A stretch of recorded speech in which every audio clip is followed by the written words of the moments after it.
Hello everyone, welcome to the Pritchard Cycling News Show, Wednesday edition. It's the hump day, yay! It's all downhill from here and all that jazz.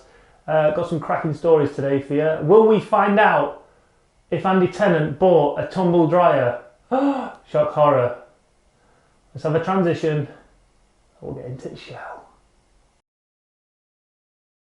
Last week, over on our Instagram account, CyclingHub_CPCN, we gave away a pair of Wahoo socks. They went to Duncan Firth. If you want to be in with a chance of winning another pair this week, then go over to Instagram. The link's down in the description if I've done my job right.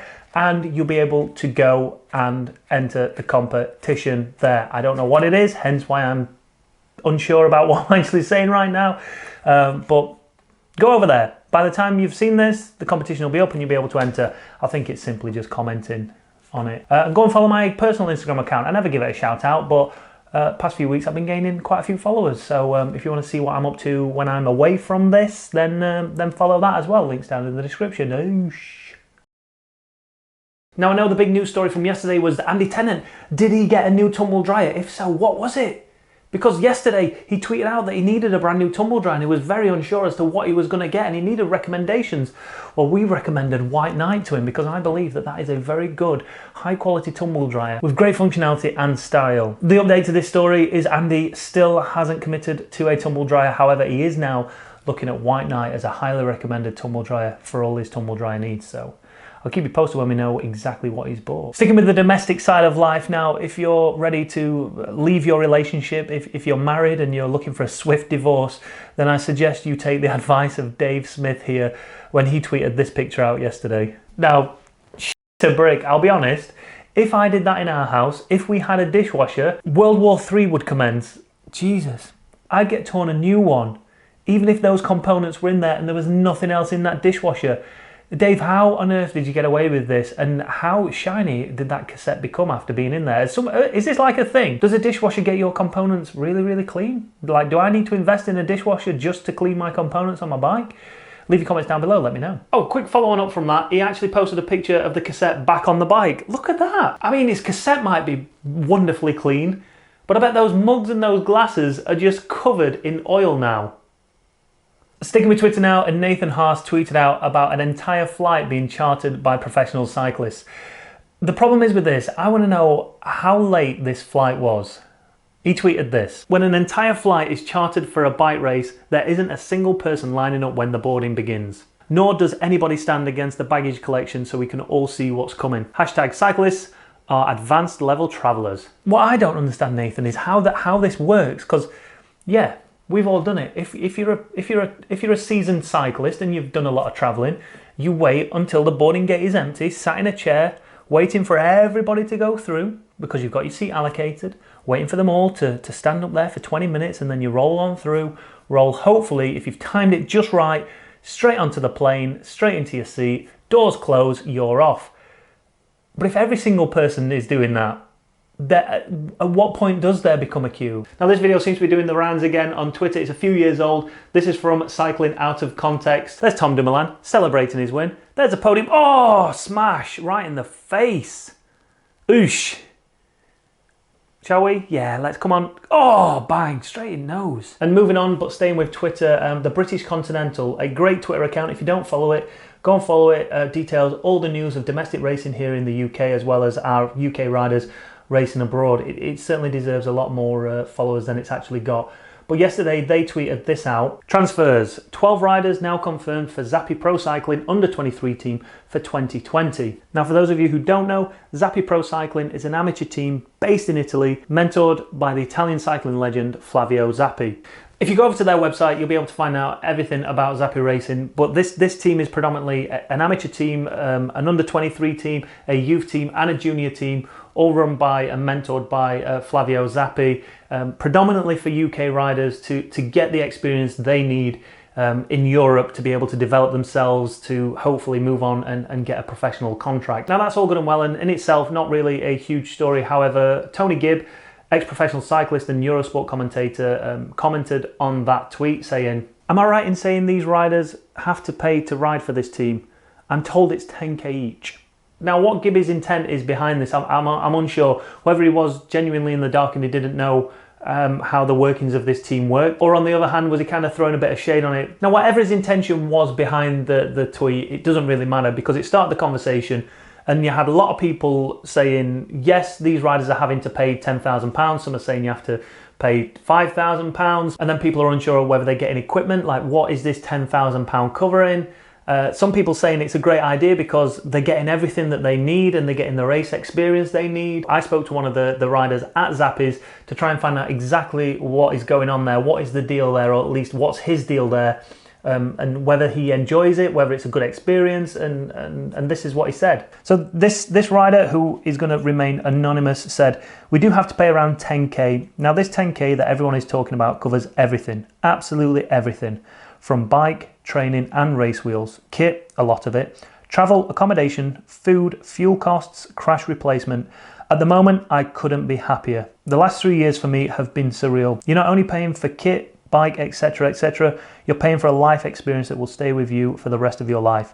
We stay abroad all year, travel around Europe with your mates, racing bikes and trying to get that pro contract. We have an unbelievable racing calendar, as you know, the best for under 23 riders anywhere. Abroad is where it's at. The UK is pretty dead in my opinion, and it's a lot harder to progress there than it is here. Put it this way, if I was home racing, I will probably spend just as much travelling around to National Bs and Prems. Keeping the kit and equipment good, it all adds up. Meanwhile, I'm just sat in the middle of Como having a coffee after the Giro Valle d'Aosta.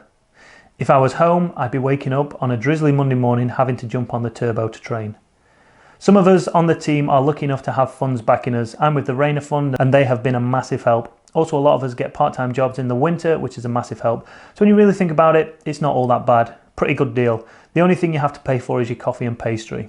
Now, when you think about it, it does sound like a lot of money. £10,000 is a lot of money to throw at this. But then you break it down and you think, well, with bike costs, like the rider says there, with the bike costs, the travel costs, what you can potentially get out of it in the long term, you know, sticking with the domestic scene, there's little there. It will always just be a hobby. But these riders, if they can get some backing behind them, or they're lucky enough to have enough in terms of savings, or they've got a decent job that pays, or they've got parents who are willing to support them, or friends or families willing to support them, then it's an amazing, like the rider said, it's an amazing opportunity to race. And this is the kicker for me. This is why I think it is great value and well worth it. And if my son ever came to me and said, this is what I want to do, and he showed some promise in it and he could potentially go and run with it, then I wouldn't even question that amount of money. I would go and find that amount of money and support them. Is that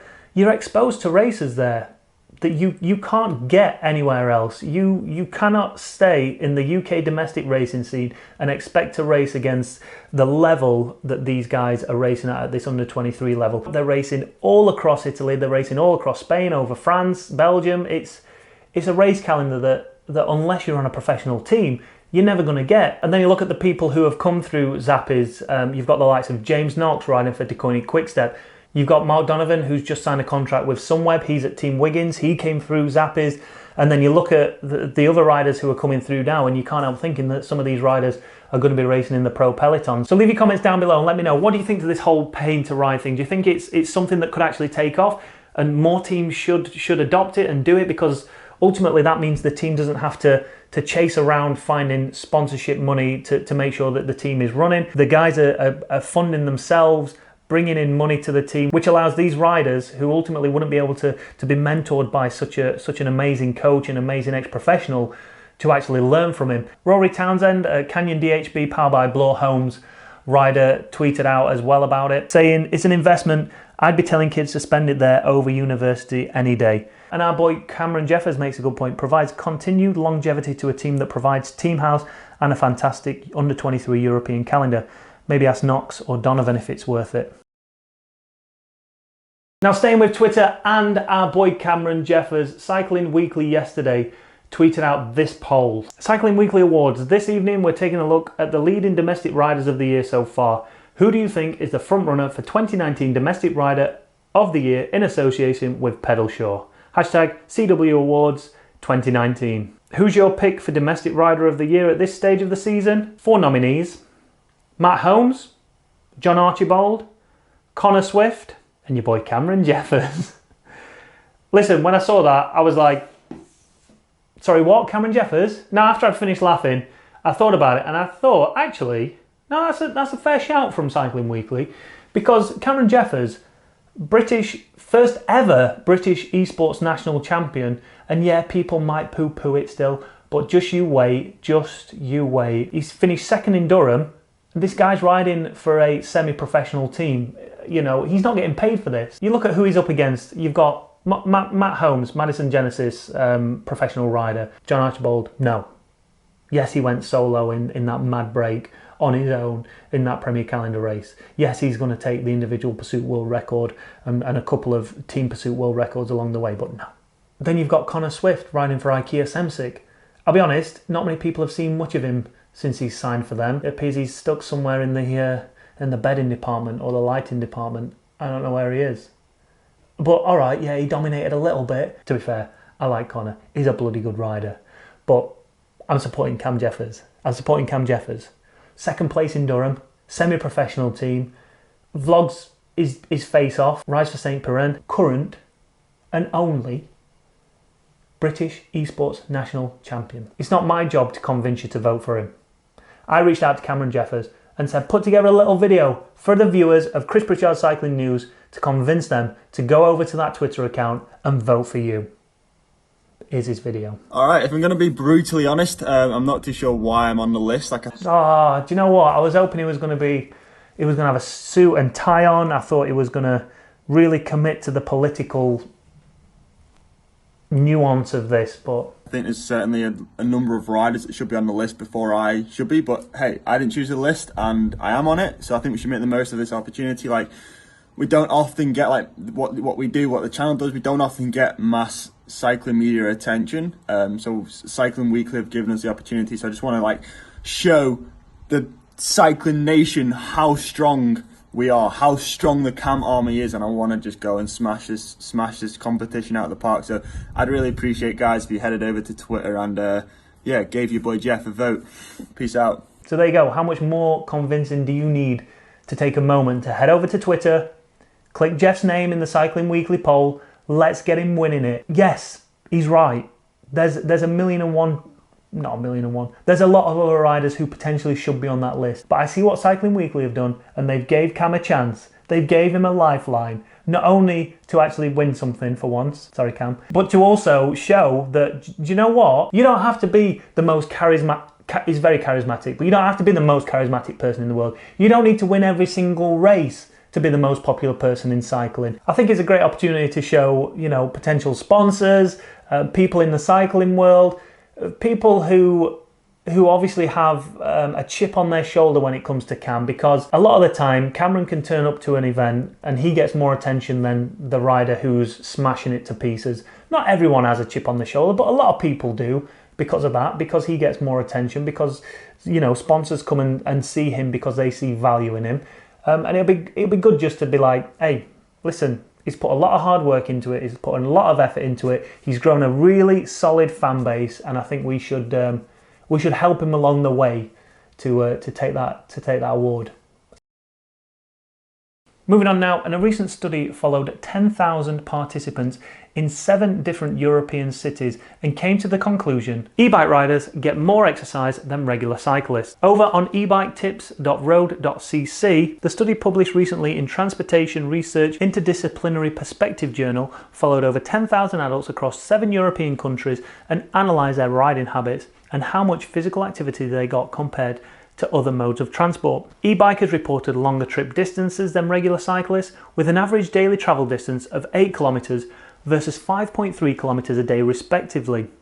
It turns out this meant e-bike riders actually got more total exercise per week on average, with the research accrediting this to an increased amount of time e-bike riders spend on their bikes. Other interesting points to take away from this, that both e-bike riders and regular cyclists were found to have normal BMIs on average, that's body mass index, and e-bike riders tended to be older, an average of 48.1 years old compared to regular cyclists of 41.4 years. I'll be honest, that study doesn't really surprise me in the slightest. When you think about it, e-bikes are bringing a whole new lifestyle to people who otherwise would never have got on a bike. Those distances don't seem as daunting anymore when you've got the ability to be able to rely on that electric motor to assist you whenever you're going somewhere. What might have been a daunting 30-mile ride for someone on a normal bike now becomes a relatively easier ride, which means you're going to do it more often. Yeah, don't really surprise me. Leave your comments down below. Does it surprise you? Are you an e-bike user? Do you find that riding an e-bike means that you get out on your bike a lot more? Do you find it easier to commit to going out on your bike? Do you spend more time on your bike because of it? Or are you an e-bike user who otherwise would never have got on a bicycle in the first instance and are enjoying the benefits of having a motor? All right, and then we'll finish off with this story. An update to yesterday. Domenico Pozzovivo was involved in a crash. He had multiple fractures in his leg and his elbow, and it appears that that could be his career over. Thanks for watching. If you haven't done already, hit that subscribe button, hit that notification bell so you know when we go live with our videos. If you've enjoyed it, always give it a thumbs up, and if you haven't, feel free to give us a dislike, but you've got to comment. I'm calling you out, dislikers. You've got to comment as to why you don't like the video, because potentially it could just be a little thing that I can change that makes you like the videos. Until tomorrow,